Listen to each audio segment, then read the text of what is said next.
Welcome to the Bullhorn Betty Coffee Club. If you shave your cooch, but not your booty hole, is that the same as a mullet?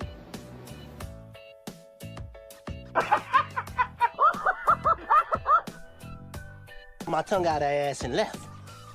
I'm on TV! Oh shit! First cops, now this? Oh.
Well, hello, my beautiful people. I hope you're doing well. I know I'm a little dark, and that is okay. Can I brighten myself at all?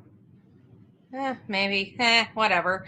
Anyways, it's nice to see you all here tonight. It's been a long, busy day. And so I haven't been live. I didn't want you guys thinking I was hit by a bus or anything. I'm here. It's just been a really, really, really long day. And wanted to go over something that I read yesterday. And we're going to be fact finding some statements. There are two totally new variations of what happened the night Sebastian disappeared on February 25th, 2024. So it is nice to see you guys this evening. First and foremost, I am going to ask you guys to please pray. I received a text from Turkey Man, and we love Turkey Man. If you guys don't know, he is a pastor from Tennessee, and he's been following us for a really long time. Just a sweet soul. When I have call-in shows and he calls in, he kind of prays over us and everything like that. And I just learned today that his brother had passed away on Monday, and he's really having a tough time with that. And so he is in need of prayer. So if you guys are the praying type, which I know a lot of us are, I'm just going to ask you guys to please say a prayer for comfort, for comfort and understanding, and just do what the coffee club does.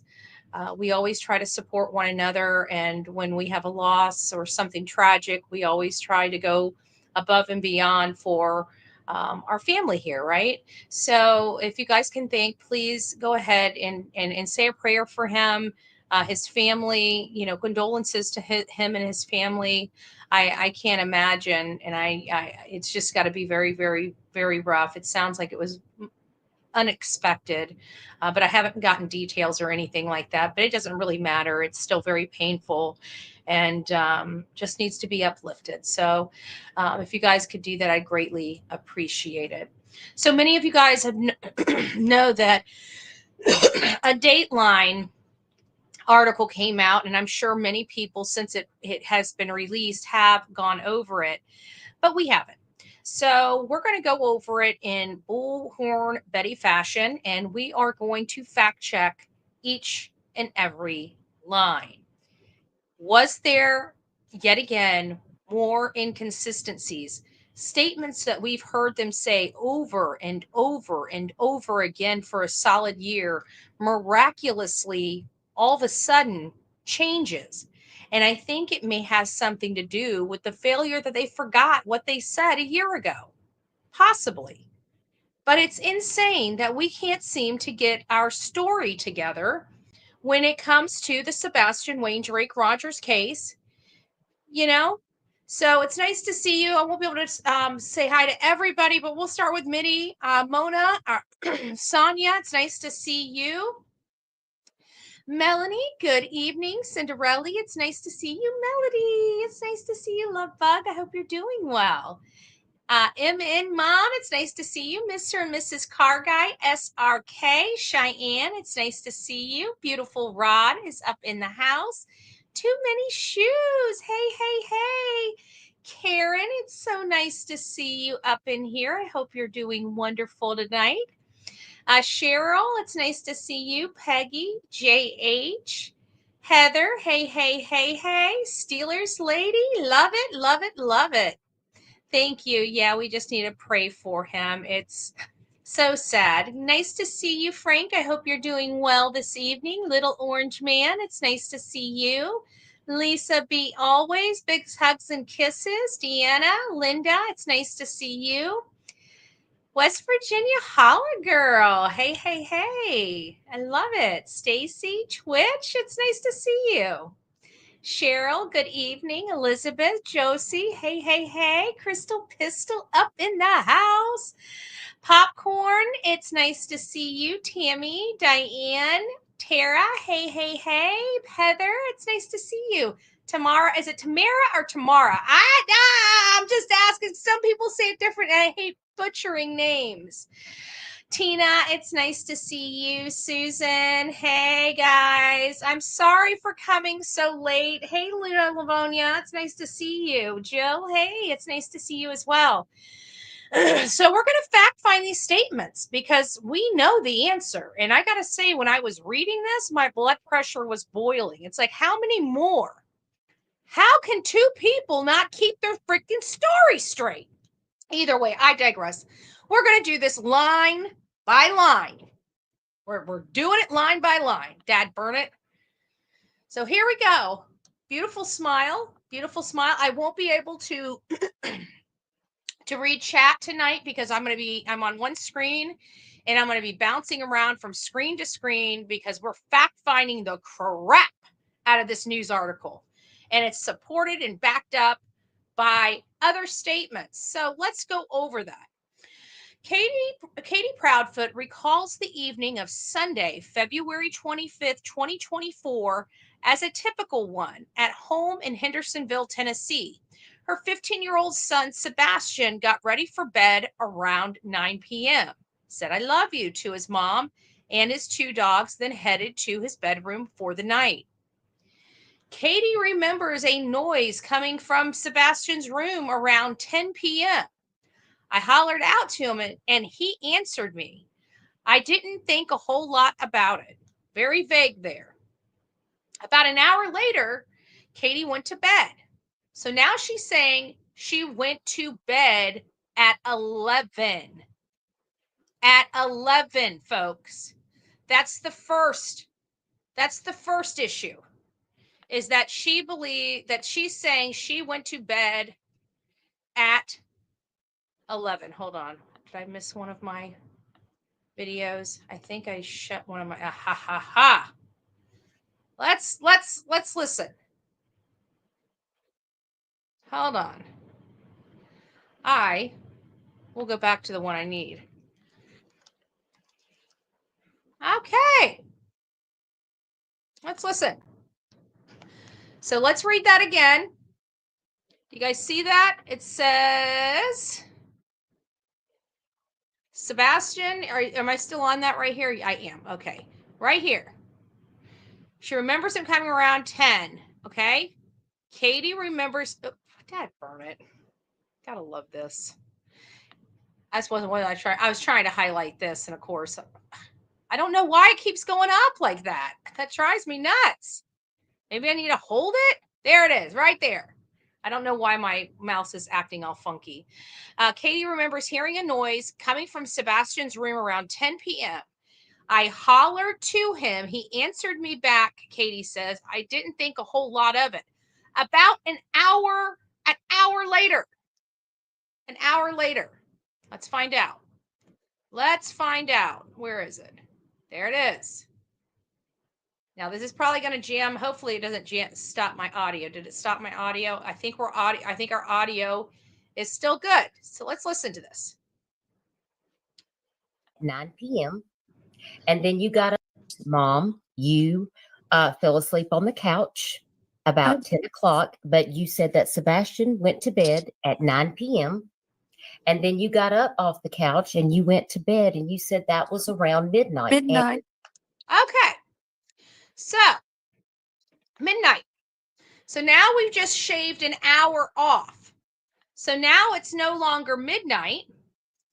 It's now 11 o'clock, according to this article. Let's keep going. We're going to do this all the way through. So Monday morning, Katie went to her son's room about 6 a.m. in the morning, 6 in the morning, and went to wake him up for school. Katie says, I went to his room and I was like, dude, time to get up. Normally he will like, so she went into his room. Let's analyze this. She went into his room and was like, dude, it's time to get up. She says that. Normally he will like turn and look, and he didn't. You didn't realize there wasn't a lump in the bed? I mean, wouldn't a bed, I mean, I can understand if somebody put a pillow under the bed or made it look like somebody was running away, right? This is the first time she says, dude, time to get up, right? How do you not know a bed is empty? I know, Cinderella. I know. But think about that. That doesn't even make logical sense. That statement right there absolutely makes zero sense. All right, let's keep going. So normally he was like, okay, we already watched that. The following moments are every parent's worst nightmare.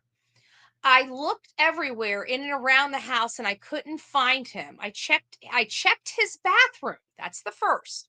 I checked his bathroom and he wasn't there. And I'm like, okay, well, maybe he went to the kitchen, maybe he got up before me. So I went through the house, and when I didn't see him is when I started to panic a little bit. Okay. So let's fact check that statement a little bit. Give me just a second. Choice. Is this the right one? Oh, this is the WSMV. Well, hold on one second. Let me find Chronicles. There it is. Hold on. Let's listen to this. Sorry, I should have had it up. I guess I didn't pull the transcript on her. So give me just a second so I can find it. Choice. All right. Let's listen to what Miss Katie says about that. Oh, and by the way, she also says in this interview, she went to sleep at what? You guessed it, midnight. Let's share this tab. Let me make sure the audio didn't kick on me. Looks like the audio's still there. Now let's listen. And about midnight, I got up and I went to bed. And 6 o'clock, I went to wake him up for school Monday morning. And that's when he wasn't here. What was going through your mind at that point? Like, what were the feelings that you were feeling? To censor myself. Holy freaking crap, this can't be happening. Where is my kid? Choice words were used. Choice words were used. And here she just said, I panicked a little bit. Just a little bit. Okay, let's keep going. So she panicked a little bit and ran through the house, literally every area of the house, everywhere. And that's when I started to panic. Katie says in this version, she jumped in her car and began driving around the neighborhood. Katie also called her husband, Chris, Sebastian's stepfather, who was out of town. So she didn't, in this version, she didn't call her husband until after she got into the car. So now let's fact check that.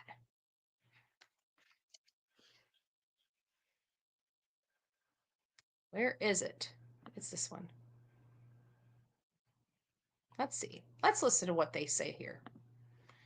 Around midnight. Yep. Okay, let's listen to that again.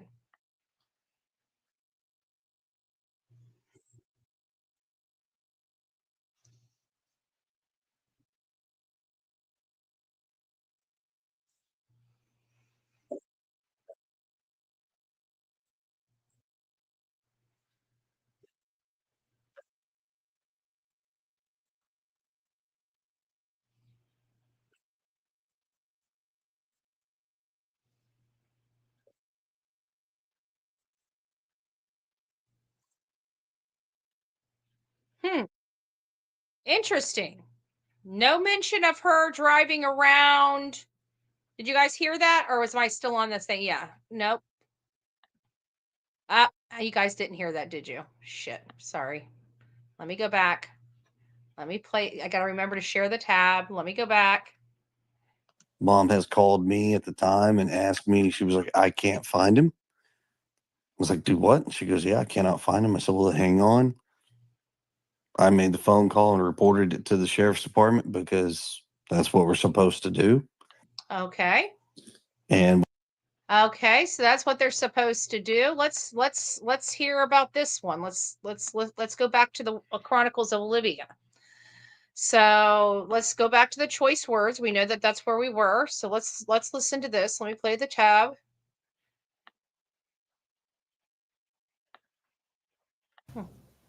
Choice words were used. Like, where the F is he, I had looked through the house for him because it was typical for him to get up and come and rummage for snacks and things like that. And he likes to dip behind the, walls and watch, and then he comes out after I come back and he likes to scare me. But after I looked, and I mean, mind you, all of this took place in like 1 minute flat, but I didn't see him in his room. I looked all over. I ran through the whole house. I looked out all the doors and windows, and I was like hollering his name. And I picked up the phone and I called my husband, and I said, I can't find him. And he said, what do you mean? I said, he's not in this effing house.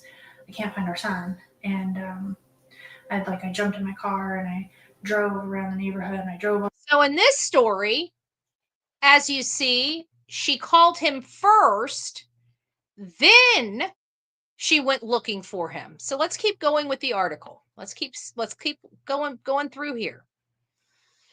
So she now jumps in the car, and while she's in the car, she calls Chris, allegedly. Okay, according to this, she calls her husband, Chris, Sebastian's stepfather, who was out of town on a business trip at the time. It's like terror, Katie told Dateline. What happened? Where did he go? I was in my car and I stopped. I asked one lady walking her dog. That's another point we've never heard before. No, I haven't seen him. And it really started to kick in at that point. Katie says she then headed to Sebastian's school. And then it was when she was out of the house is when they got on the three-way call with Chris in Sumner County. By the time she got there, she was told to turn around. So she's saying when she was on the phone, she was at the school, and she was told to turn around. We all know that 911 call came in at 6:33 in the morning. Yet she is observed in her own community 30 seconds before that call and not at the school in this Dateline interview. Wouldn't this alone give LE proof, reasonable doubt the stories have changed? The inconsistencies in the story is definitely very strong circumstantial evidence from where I sit. Yes. Yes. Let's keep going. Let's go back. I told you I was going to line by line by line. Now, remember, all of a sudden, she's not out there with her neighbor looking in the house. She's never brought that up again. She was in her car and stopped while she was in the car and asked a lady walking her dog. She was like, no, I haven't seen him. So that means that there should be some type of interaction on a camera that shows her stopping and rolling her window down, because as you see in the mob cruise, the window is up and there is no cell phone in her hand. And this is literally 8 seconds before 6:33 in the morning. 8 seconds. And she's in the neighborhood. She's in the neighborhood. I don't know how, I don't understand how somebody can have so many different variations of a very specific window of time. I don't understand it. Sonia thinks it's only been 29 months. What, did I miss something? Hold on. Oh, look at this. Look at this. I remember. I just got it. That's funny. That is funny. I love it. Thank you. Thank you. Find Sebastian. Find Sebastian now. Autistic person. Oh, thanks, Riv. Love you, BHB. You're amazing. Thank you. And it's me, Jen, gifted a Bullhorn Betty membership. She wants to spread the love. If you received your gifted Bullhorn Betty membership, don't forget to tell me it's me, Jen. Good gracious, if I can spit it out. It's me, Jen. Thank you. And welcome to this crazy family we call the Coffee Club. Are you the insane asylum? Grab your straitjacket in your padded room. Welcome aboard, folks. Welcome aboard. So, we've got a lot of inconsistencies here. By the time she got there, she was told to turn around and head back home because law enforcement was heading to their house. It was just like more and more people were coming and everyone was looking, and every time someone came back, they didn't have him. Katie couldn't finish the thought. That's pretty interesting. She couldn't finish a thought about that morning. And look how nice she sounds. Sebastian is on the autism spectrum. You wouldn't recognize him as a special needs person just by looking at him. Even though for a solid year, we were told by these two same people that he was basically an infant in a teenage boy's body. Interesting. He's smart and he's capable and functional. Katie told Dateline that Sebastian does respond differently in certain situations. He does have sensory issues with loud noises. That's pretty interesting because I don't think somebody would be walking out of their house in the middle of the night because, let's face it, there's a lot of truck drivers that move around in the middle of the night and they honk their horn. I would think that would be a loud noise. You know, there's a lot of loud noise with cars driving by real fast. And specifically, like spontaneous ones. It's funny that spontaneous word is in there because it is my belief that autistic children aren't spontaneous. They're not spontaneous. So he also hates bugs. Bugs are more prevalent at night than they are during the day. So that just doesn't make sense.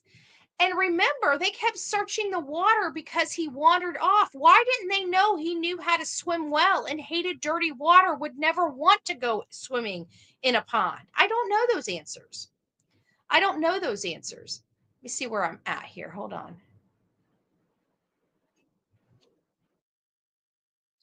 Eric Craddock wrote in this. We're not going to cover Eric Craddock's portion of it because you guys have already heard it. He went into the water. They had all these, things, foot, canine, drone, air assets, fixed wing, helicopter, horse, mounted patrol, SAR, resources from across the state and federal government assisted with this case, he wrote.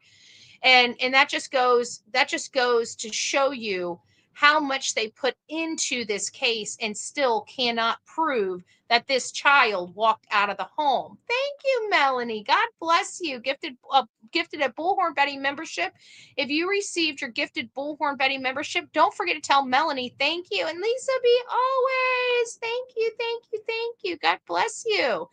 And if you received your gifted membership, I think I said tell Melanie thank you. But welcome to this crazy family we call the Coffee Club, i.e. the Insane Asylum. Welcome aboard. Grab your straight jacket and your padded room. You are now family. You are now family.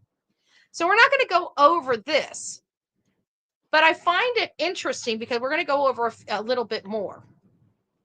So despite intense search efforts, no clues turned up that led authorities to Sebastian's whereabouts. As a matter of fact, what they told the public is that Sebastian made it home. Well, they didn't say made it home, but they said he left from his house allegedly. But the problem is they have no video footage, they have no eyewitnesses, and they have no scent that he ever left the house, implying he never walked out of the house. And this was really interesting.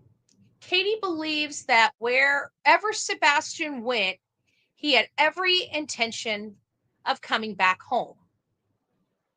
That is, I can't express in words how angry that statement made me, because she cannot identify one time this boy has ever left home without telling her, without going to school, or without having a chaperone or an adult with him. Mostly family. So he's now spontaneous. A child with autism is just going to do something he's never done before with all the intentions of coming back home.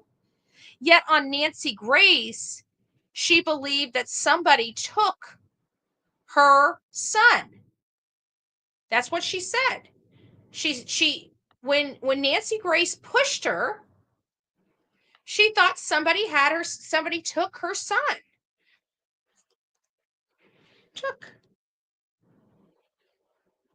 Okay. Give me a second. There we go. We can pimp that. Okay, hold on. Let me get through here. Reason. Here it is.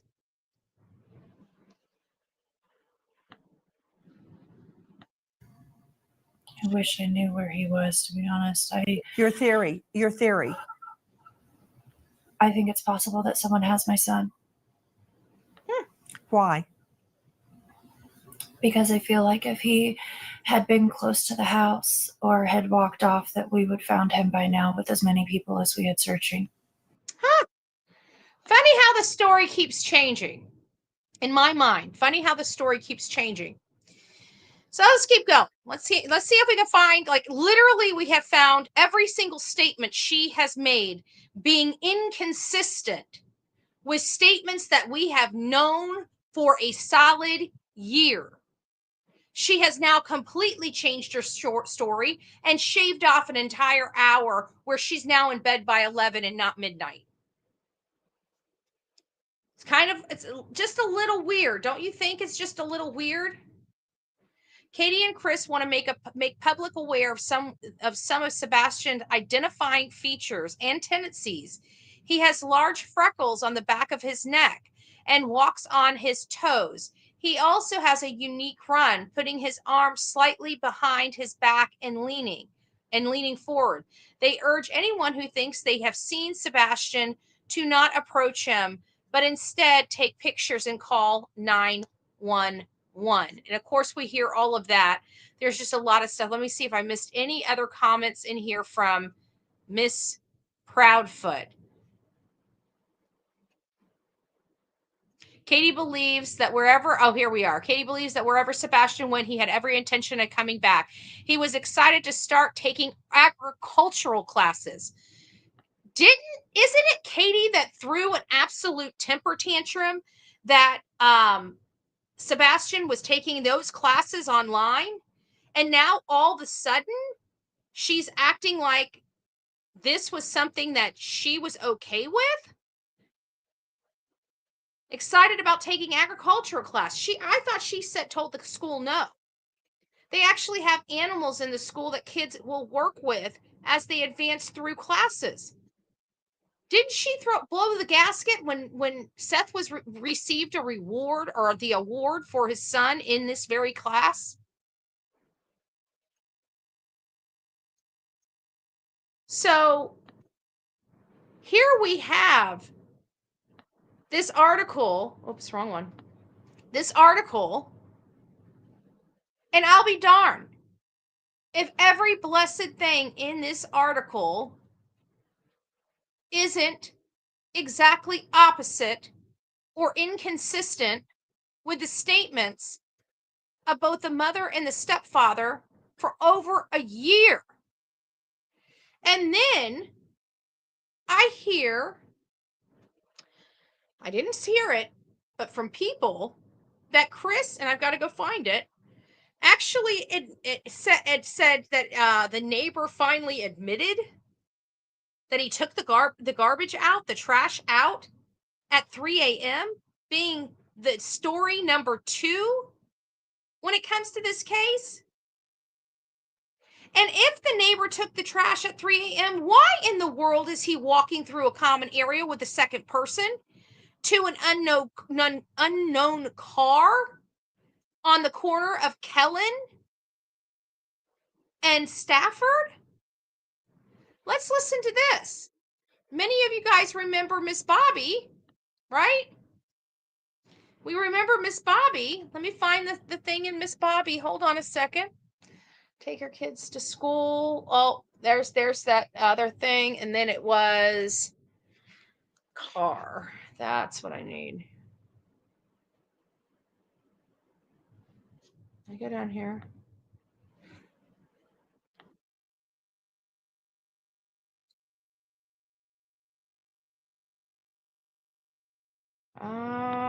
Car. We're getting close.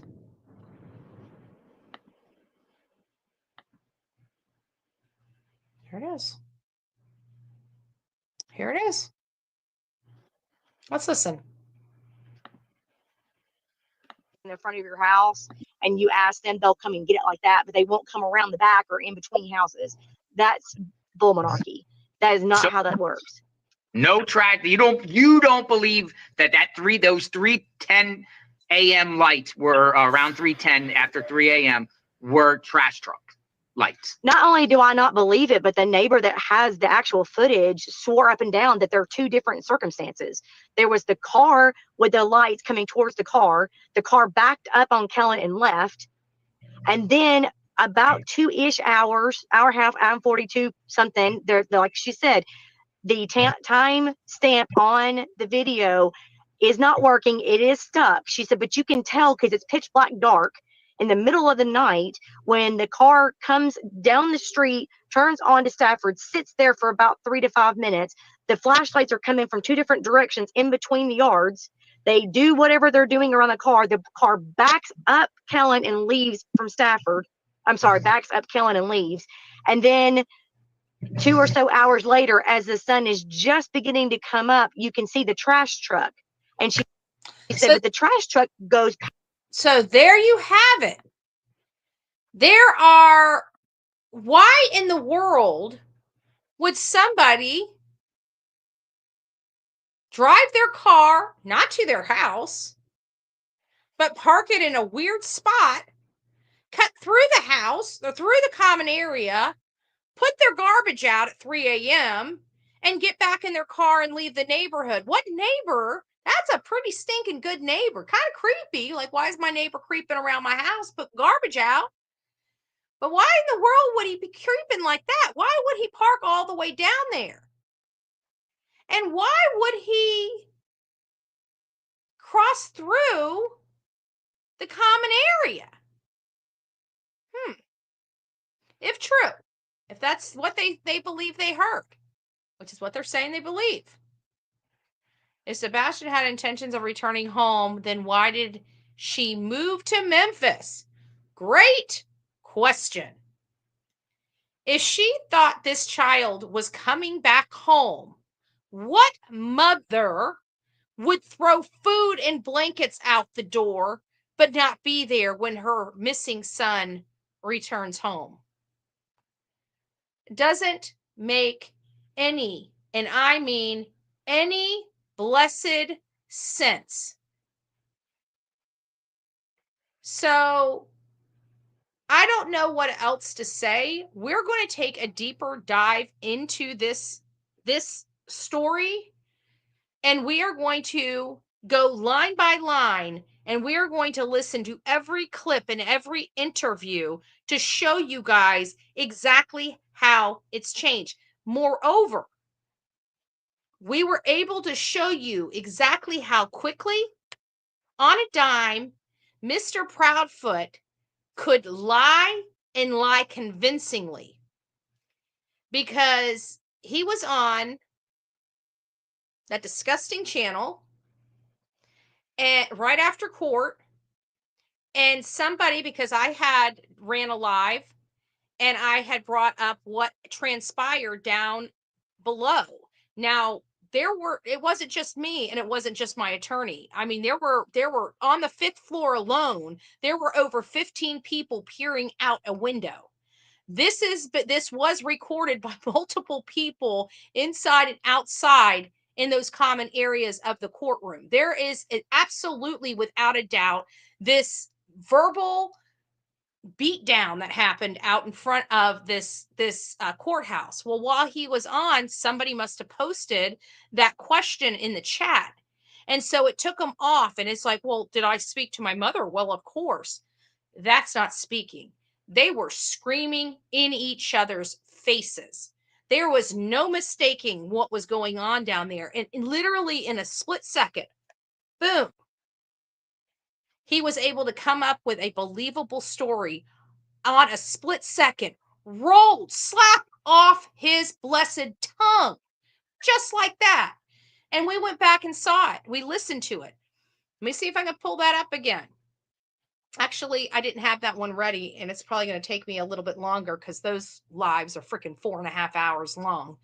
Who the heck has time to be on 4 solid hours? I just don't, I don't understand that. They're obviously not doing any type of research or anything like that, So I don't see the help that's coming off those drama channels. But either way, he was able to roll that lie right off his tongue. You know what? We're gonna do it. Hold on, let me find it. I'm gonna do it because I think everybody needs to hear it. And we got some people in here, and I absolutely believe you guys need to hear how easy it was to roll right off his tongue.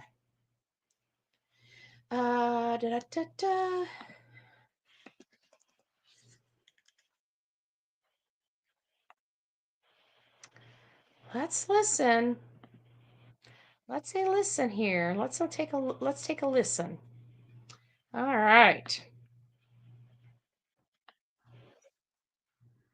Okay.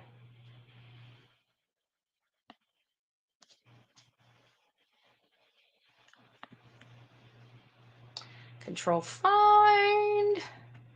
And what did he say? Okay, my mom. There we go. Here it is. Here it is.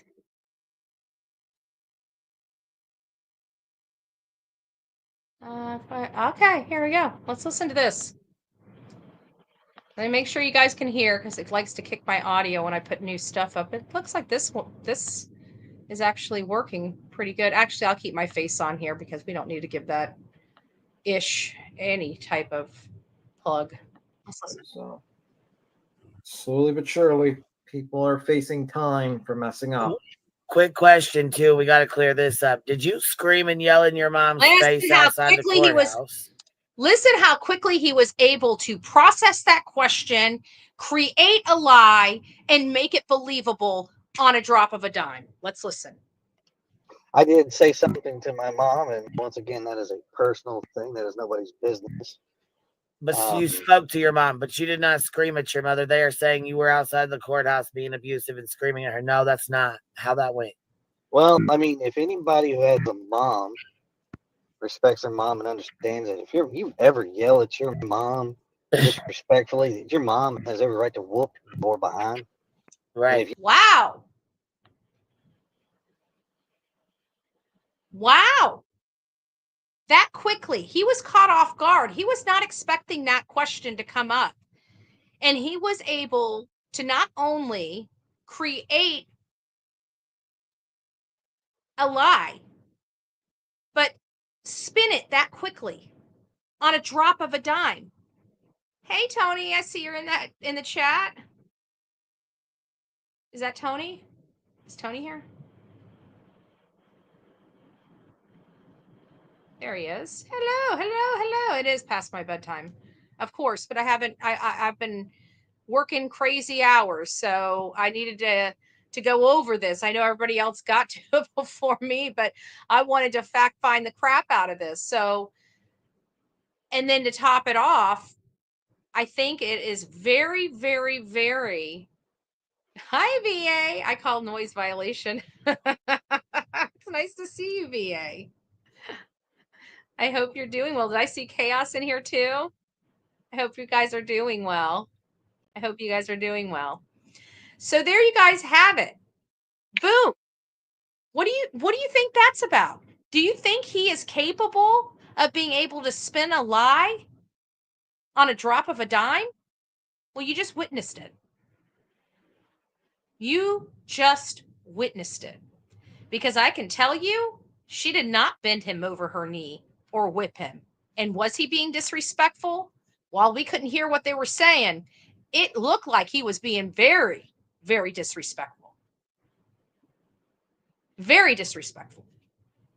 And I have a big problem with a big old man being in some woman's face, pointing his finger at her like that. And like I said, you know, that whole thing with Terry Lynn, I don't know what happened, but I can tell you we were concerned for her safety. But because of the situation at hand, nobody could aid her. If anything did go south, nobody could help her because we can't be down there when he's down there. But we had to sit up there and watch all of it. So it's not looking good because we know that he has been caught in so many lies, and that's just another lie added on top of everything else we've caught him lying about. And it's over something stupid.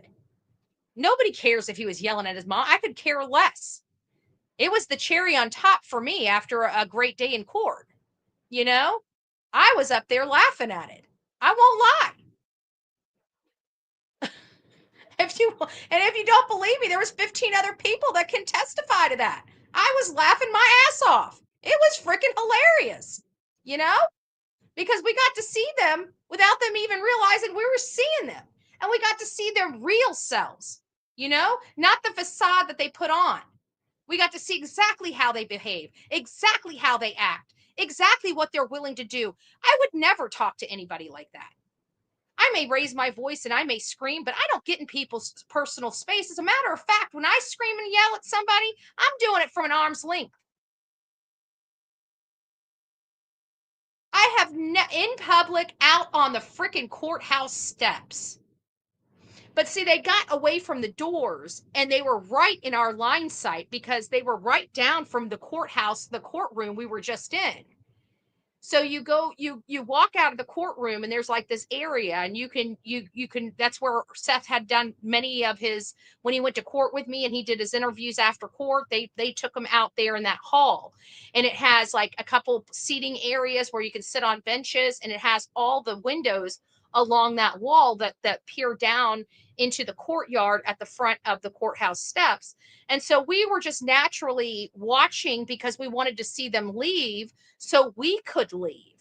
So we're watching them so we could leave the courthouse. I mean, it was for all innocent. It just was like, did you see that? Oh my God. And I remember the Real Me Too's behind me, and she's like, you know, I feel really bad for Terry Lynn. And it's like, well, she could have walked away. But she stayed right there and allowed them to verbally assault her. And not just verbally, like, I mean, I'm not going to keep going into it, but Kathy was leaning over with her freaking veins popping. We could see them on the 5th floor. She's got some pretty big freaking side veins. So he was able to lie right then and there.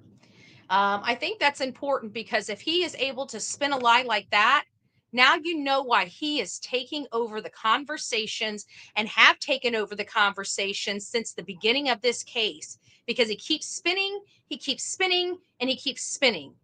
And when they have to do the timeline, as you see, they just shaved off an entire hour. It went from her going to bed at 12, which is what we've known for the last year, to her now being in bed at 11. These are huge. These aren't just inconsistencies. These are huge. These are timeline issues. These are alibi issues. Their alibi keeps changing. It keeps changing. Guys, just like Tony said, it is way past my bedtime. So I wanted to come here. I wanted to have a discussion with you. They do smell chaos. They absolutely do. My CFO once accused me of overusing exclamation points. Oh, good gracious. Damn straight. Yeah, the 3-hour phone call is the alibi. No, it's not, because he didn't disappear during that 3-hour call. He disappeared while their alibi is, I was asleep. I was alone in bed asleep. How many people have been literally alone, in bed and asleep when somebody is goes missing? It's just, this whole situation is becoming unbelievable in every literal sense, because their story keeps changing, their timeline keeps changing, therefore their alibi keeps changing. These are your commentary. This is the story. Those are your receipts. Cut this, take this, run this. I want this out there. I also heard that dirtbag had somebody was saying something, wants content creators to get together and do a fundraiser. Don't you think those trash bags, and I'm asking my audience, have scammed enough money on the back of Sebastian? We have the ability to run fundraisers on here for the National Center for Missing and Exploited Children. It doesn't need to go in a private GoFundMe. It doesn't need to do anything like that. I would never help or run. I am here. This is Sebastian's army. We are going to do what's right by Sebastian. And I would never, ever buddy up with a bunch of whining little bitches like the drama channel, excuse my language, or put my name on anything that they have to do. But we here in the true crime community, just like always, advocates for him always. And what we will end up doing is running a real fundraiser for the National Center for Missing and Exploited Children that is ran through YouTube and goes directly to the place that it's meant to go, and not into some scammer's pocket. We've been scammed enough. Sebastian's been scammed enough. It's time, if we're going to do a fundraiser, we do it right. We do it by the rules of YouTube. No other way is acceptable for the true crime community. Not in this case. Not at all. $20,000 for blip boards that never happened. People's hard-earned money. I'm not going to be associated with any of those scumbags to do anything, because I actually care about my people. I don't want to scam them, and I don't want to promote something that could potentially scam them. And we know the likes of these people aren't good. So we're not getting involved. We're not getting involved. Thank you, Lisa B. Always. Our beautiful Peggy says prayers for Sebastian and Seth. Amen. I'm not going to say that person did not deny foul play in this article. I know he doesn't deny, because it's out there. Okay, period. It's out there. It is clearly a criminal investigation. This child has not been seen for over a year. There's no scent, there's no video, and there's no eyewitnesses. There's something that stinks to high heaven. That we just learned also, and I'm going to say this. You guys know I keep things to myself when I hear rumors that I have no weight at that time. I still pocket it. It's not just because I don't talk about it doesn't mean I'm not listening. And I know other people may be running with the story, and that's okay. They can run with it. But until we verify some information, or I have something that could lead me to believe that this could be a possibility, I'm not bringing it up on this show. And one thing I learned is that Chris and Katie, well, this is, I don't know. I'm not sure if I can say that part. So we all know Seth had met with America's Most Wanted. I think it might be public. I might be saying something I shouldn't, but he met them at his house. Okay. He wanted them there at at the house. So he let them come over.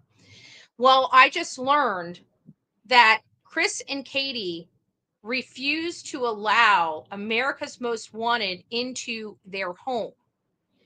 And I have a problem with that for several reasons, because of a few rumors that I've never brought up on this show because I had nothing that could even imply that it be true. Well, now this does kind of imply the possibility that it could be true, even though it's still a rumor. And that is, we heard a rumor that her house was cleaned. But I also heard a rumor that Sebastian's carpet was replaced.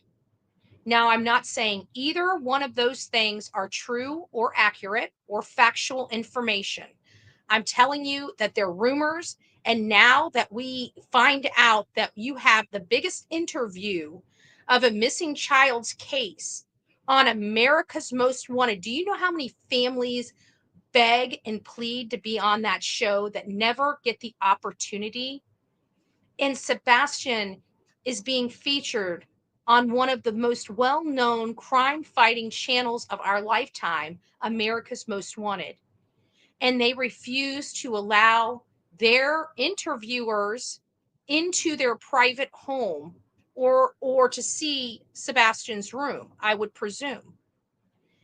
And that is problematic for me, because I truly believe that when Seth saw that, he would know something is different. And it could be the carpet, or it could be that they removed his things and boxed them up and put them away. Something. There is some reason they refuse to allow America's Most Wanted into their home. And that is very, very problematic to me and for me. Amber, it's nice to see you. Thank you. Gifted with Bullhorn Betty membership. Grave Crime with Grace also gifted 5 Bullhorn Betty memberships. If you received your Bullhorn Betty membership from Amber or Grace, please don't forget to tell them thank you and welcome to this crazy family we call the Coffee Club, i.e. the Insane Asylum. Grab your straitjacket in your padded room and welcome to this crazy family. Brenda, it's so nice to see you. And I can't even read that. It says, if Sebastian had intentions of returning home, then why did she move to Memphis? We did discuss that. Thank you. Lady Justice, thank you so much. Gifted a Bullhorn Betty membership. If you received your Bullhorn Betty membership, don't forget to tell Lady Justice, Lady for Justice, thank you. And welcome to this crazy crew we call the Coffee Club, i.e. the Insane Asylum. Our beautiful Melody. It's so nice to see you. And thank you. You have been a family member for a really long time, but it's nice to see you back. We adopt you. We accept the adoption. We accept the adoption. So welcome to this crazy crew. Grab your straitjacket and your padded room, and you can stay next to me. I'll have to kick somebody down the row. For the cuss bucket. Thank you. I know. You know what? Maybe I need to do a cuss-free live for to show my love to Turkey Man, because he hates me cussing. Sonia hates me cussing, but thank you for the support. Oh, thank you, Deanna. Cuss jar fun. Thank you so much. Lisa be always, more cuss coming, finding now. And Pamela, God bless you. Thank you so much. I didn't want to stay on here for a full hour, but you know me, I can yap my jaws. And that's what we did. But as you see, more lies, and we can prove it with their own words. I'm so sick and tired of the changes in the story. I just want the damn truth. What happened? Where is Sebastian Wayne Drake Rogers? Guys, do not forget, there's a lot of money on the table. Huge reward pot. Almost $500,000. The largest reward that I've ever seen in the history of our missing person cases that we have covered this intently. We've never had a reward this high before for information just to find this child, this beautiful boy right behind me.